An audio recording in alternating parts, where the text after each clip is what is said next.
வணக்கம்ங்க. நான் உங்கள் தினேஷுங்க. வெங்காயத்து நடவு வர்றதை பற்றி ஒரு வீடியோ போடுங்க. என்னென்ன பராமரிக்கணும், அதுக்கு என்னென்ன உரம் கொடுக்கணும், எத்தனை நாள் நடவோட நாற்று, குப்பை என்ன ஓடணும், உரம் என்ன ஓடணும்னு சொல்லி ஒரு வீடியோ கேட்டிருந்தீங்க.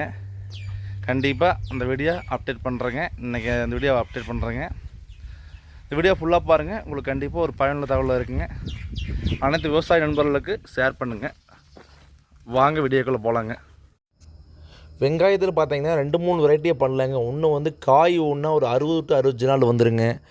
அது காய் வந்து எல்லா பட்டத்துக்கும் சூட் ஆகாதுங்க. பனி கொஞ்சம் கருகில் வருங்க. அடுத்தது பார்த்தீங்கன்னா வெங்காய நாற்று நடுறதுல பார்த்தீங்கன்னா அதுவும் 2-3 வெரைட்டி இருக்குதுங்க. அது வந்து ஒரியா ஒன்று, கோ5 ஒன்று, கோ6 ஒன்று. பேசிக்காக நம்ம ஏரியாவில் பயன்படுத்துகிறது இந்த 3 வித்து மட்டும்தானுங்க. இந்த 3க்கு என்ன வித்தியாசம், எது எப்படி வரும், எப்படி பராமரிக்குவாங்கிறத இந்த வீடியோ ஃபுல்லாக பார்க்கலாம் வாங்க. ஃபஸ்ட்டாக பார்த்தீங்கன்னா வெங்காய நரகாடு பார்த்தீங்கன்னா நல்லா உழவு குறைஞ்சி வச்சு 5 to 7 உழவு ஓட்டிக்கோணுங்க. சராசரியாக பார்த்தீங்கன்னா 5 உழவுக்கு மேலே தான் ஓட்டணுங்க. நல்லா வந்து காடு வந்து பார்த்தீங்கன்னா நல்லா காய்ச்சலாக வந்து இருக்கணுங்க. வெங்காயத்தை நடுறப்போ அப்போ வந்து வேர் நல்ல முறையாக ஓடுங்க. குறைந்தது சாணி மண்ணோ இல்லாட்டி கோழி எருவோ ஏதாவது ஒன்று கண்டிப்பாக பார்த்தீங்கன்னா அந்த காட்டில் போட்டு தான் வெங்காயம் நடணுங்க.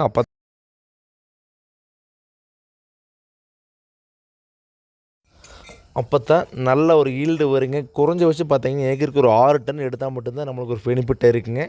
அதிகபட்சமாக பார்த்தீங்கன்னா 8 டன் வரைக்கும் வெங்காயம் வந்து ஒரு ஏக்கருக்கு எடுக்கலாங்க.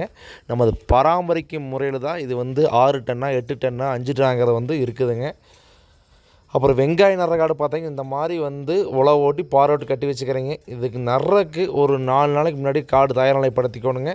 தயார்நிலைப்படுத்ததுக்கு அப்புறம் பார்த்தீங்கன்னா நடுறக்கு இன்றைக்கி காலையில் நடவு ஓடுதுன்னா 9 மணிக்கு ஆள் வருவாங்க. அந்த அன்னைக்கு காலையில் பார்த்தீங்கன்னா டிஏபி உரத்தை பார்த்தீங்கன்னா லைட்டாக வந்து காட்டில் ஸ்ப்ரே பண்ணி விட்ருவானுங்க.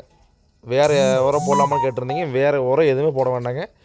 ஸ்பிக் டிஏபி கிடச்சதுனால் அந்த உரம் பார்த்தீங்கன்னா லைட்டாக வந்து எல்லா காட்டுக்கும் வந்து ஸ்ப்ரே பண்ணி விட்ருங்க. இந்த மாதிரி வந்து லேசாக போட்டுவிட்டிங்கன்னா காட்டில் இருக்கிற சத்தும் சேர்ந்து அந்த டிஏபி எடுத்து கொடுக்குற பார்த்தீங்கன்னா வெங்காயம் நல்ல ஒரு ஸ்டார்டிங் ஸ்டேஜ் நல்லபடியாக கால் பிடிக்குங்க. கால் பிடிச்சா மட்டும்தான் நல்லா சரியான ஈல்டு எடுக்குங்க. ஸ்டார்டிங்கில் சரியில்லாட்டி கடைசி வரைக்கும் இந்த நாற்று வந்து சரியாக வராதுங்க. இது வந்து நாற்றுக்கு வந்துடலாங்க. நாற்றுல பார்த்தீங்கன்னா குறைஞ்சி வச்ச ஒரியா, கோ5, கோ6 3 வெரைட்டி சொன்னேங்க.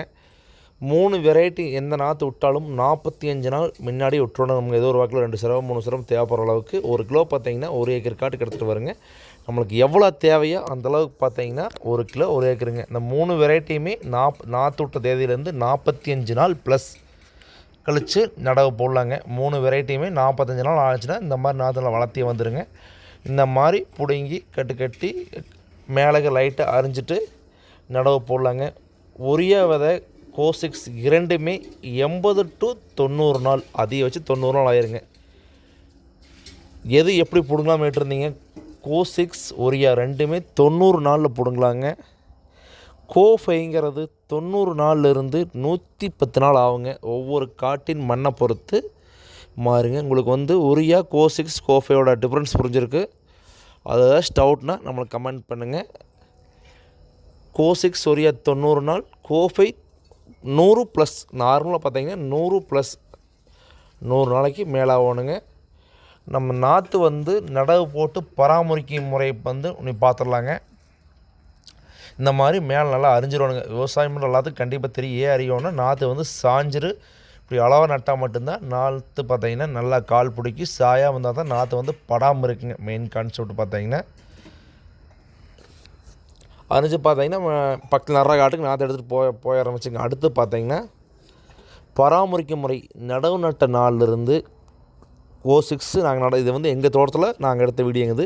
கோ6 பார்த்தீங்கன்னா நடவு போட்ட நாள்லேருந்து 90 நாள் வரைக்கும் நம்ம என்னென்ன பராமரிக்கணும்னு சொல்லி நான் ஓரலாக உங்களுக்கு சொல்லிடுறேங்க. இதுவே ஃபுல்லாக ஒரு வீடியோவில் வந்து போடணும்னா கிட்டத்தட்ட ஒரு 20 நிமிஷம் ஆகுங்க. நான் உங்களுக்கு லைட்டான கான்செப்டை மட்டும் உங்களுக்கு சொல்லிடுறேங்க.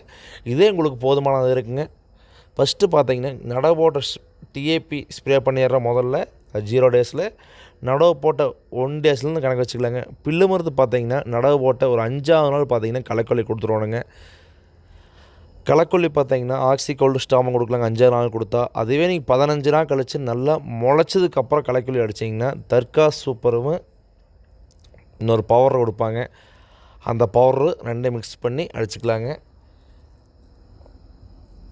5 டேஸில் வேணால் அடிக்கலாங்க, 50 டேஸில் அடிக்கலாங்க. ரெண்டுக்கு எந்த வித்தியாசம் கிடையாதுங்க.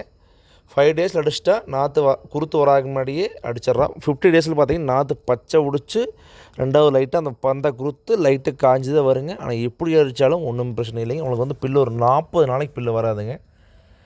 அடுத்தபடியாக பார்த்தீங்கன்னா நடவு ஓட்ட ஒரு 50 டேஸ் டு 20 டேஸ்க்குள்ளே பார்த்தீங்கன்னா ஒரு லிக்விடு வந்து வேறு மருந்து கொடுத்துருவானுங்க. அதை வச்சு 50 டேஸ்லேயே கொடுத்துருவானுங்க.